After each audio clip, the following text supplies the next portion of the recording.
Tim pemerintah bermain dalam utopik di mana mereka berpikir bahwa tes yang dilakukan akan dapat menentukan bagaimana kualitas yang baik bagi orang tua untuk mengasuh anak.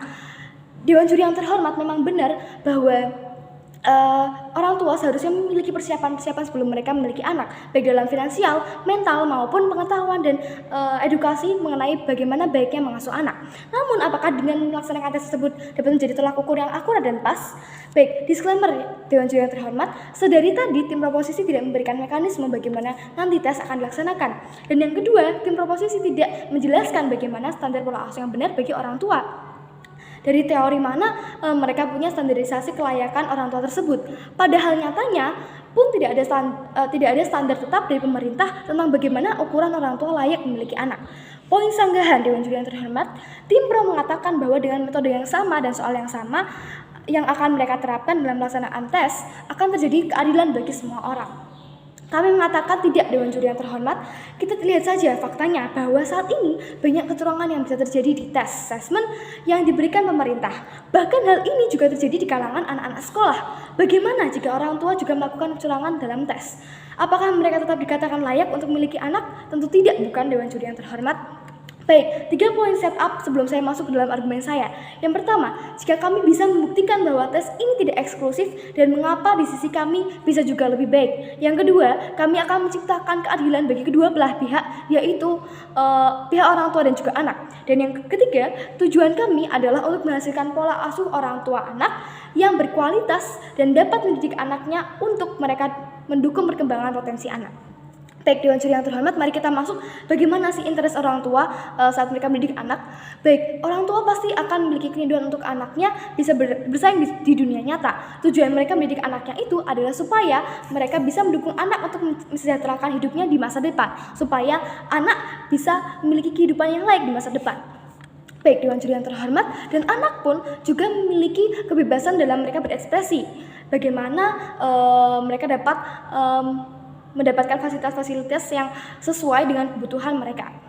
Baik, di sini kami dengan mekanisme Dewan Juri yang terhormat. Yang pertama, kami tetap akan menjalankan edukasi, dan yang kedua, kami tetap akan berada di status quo karena kami merasa status quo saat ini sudah cukup.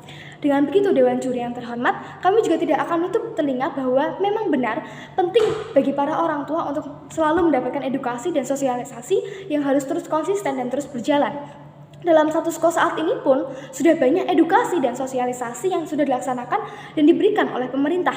Pengaksesan edukasi tersebut pun juga tidak terbatas pada medianya. Banyak hal bisa diakses dengan digital, mengingat di era globalisasi sekarang ini semakin majunya teknologi dan tentunya terkhusus pada teknologi informasi.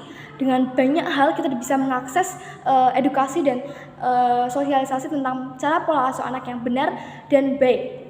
Dan tentunya sudah bisa diakses di internet dengan memperhatikan sumber yang terpercaya. Namun kami menolak bahwa standar orang tua dikatakan layak menjadi orang tua kalau orang tua tersebut lolos atau berhasil dalam tes uji kelayakan orang tua. Baik, untuk menguatkan statement saya mari masuk ke dalam argumen saya. Saya memiliki 2 poin argumen. Yang pertama, keadilan bagi kedua belah pihak akan diciptakan, dan yang kedua, memberikan aktualisasi diri bagi orang tua. Baik, Dewan Juri yang terhormat, kenapa keadilan dapat diterapkan di poin argumen saya yang pertama? Karena pun jika tes ini akan diterapkan, apakah nanti orang tua nantinya akan punya safety net jika mereka gagal dalam tes tersebut? Berarti apakah saat orang tua tersebut gagal, mereka tidak bisa berusaha untuk menjadi orang tua yang layak bagi anaknya? Bukankah ini malah akan menjadikan orang tua menjadi trauma dan menimbulkan stigma-stigma buruk bagi orang lain, dan pada akhirnya orang tua tersebut tidak mau mengembangkan dirinya?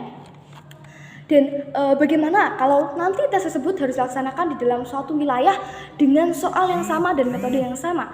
Padahal kita ketahui bahwa setiap orang tua itu memiliki anak-anak yang memiliki karakter dan juga perilaku dan bakat yang berbeda-beda. Dan tentunya pola asuh yang harus diterapkan pada anak tersebut pun juga berbeda-beda. Kita tidak bisa menyamaratakan karakter anak yang berbeda-beda tersebut. Dan pun orang tua juga sudah memiliki pemikiran yang rasional bahwa mereka juga akan menerapkan pola asuh yang sesuai dengan karakter anak mereka. Orang tua sekarang ini sudah sangat progresif, sudah sangat modern, dan juga sudah sangat mengerti bagaimana baiknya dia mengasuh anaknya. Karena sudah banyak juga informasi-informasi yang dapat diakses di media-media internet dan platform-platform digital lainnya. Dan yang kedua, masuk dalam poin argumen saya yang kedua, Hal ini dapat memberikan aktualisasi diri bagi orang tua.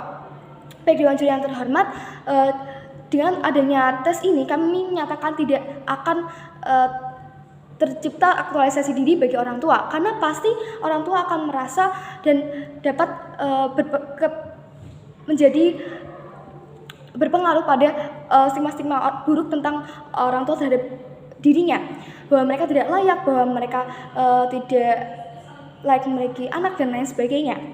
Dewan Juri yang terhormat, pola asuh anak pun juga diterapkan secara berbeda-beda.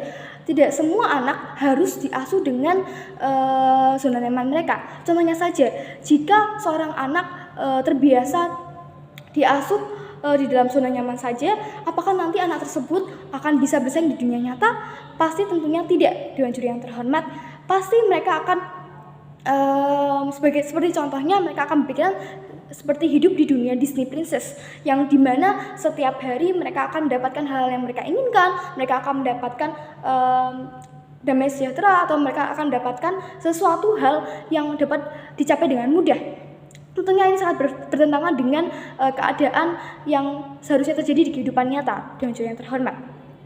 Apakah nanti anak tersebut akan dapat memiliki mental yang kuat jika mereka hanya diasuh dari zona nyamannya saja? Dan Dewan Juri yang terhormat, jika tes ini dilaksanakan, pasti juga akan ada menimbulkan kekhawatiran pada setiap orang tua, dan ini malah menjadikan orang tua mempunyai cara ilegal untuk mereka mendapatkan anak. Mereka pasti tidak akan memasukkan anak tersebut ke dalam KK atau akte kelahiran, yang dimana KK dan akte kelahiran ini sangat dibutuhkan oleh seorang anak dalam mereka bersekolah. Dan tentunya saat mereka tidak bisa sekolah karena tidak memiliki KK dan juga akte kelahiran, lalu bagaimana dengan pendidikan mereka? Bagaimana generasi penerus bangsa ini bisa meneruskan generasi ini supaya bisa lebih baik lagi? Apakah ini menjadi perebutan hak bagi anak untuk mereka mendapatkan pendidikan? Dan begitu saya bangga menjadi tim oposisi. Terima kasih.